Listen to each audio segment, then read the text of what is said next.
जो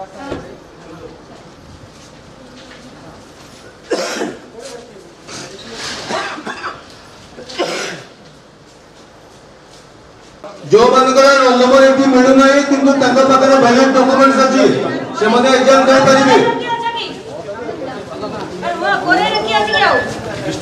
अरे मां कोनी जीजो कोनी जीवो ए मां एटी कोन छिड़ेलो तम रूम नंबर कहलो जिले रे चारटा जगह रे पांचटा सेंटर रही थी। जाजपुर टाउन रे, जाजपुर रोड रे, चंडीखोल रे दुईटा सेंटर अच्छी और बिंजारपुर रे गोटे सेंटर अच्छी। पाखापाखि 7000 कैंडिडेट्स माने आज अपियर करूछंती। Jajpur road Vyasanagar autonomous college रे 2100 पाखापाखि स्टूडेंट्स अच्छी। स्मूथ मु बस रिव्यू करिबा पई आसीतिली। स्मूथली चालुची परीक्षा 10 to 11:30 पर्यंत अच्छी। Thank you.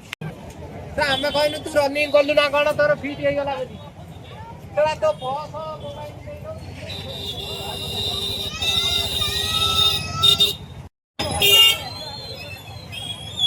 नो अनुगुडा लागि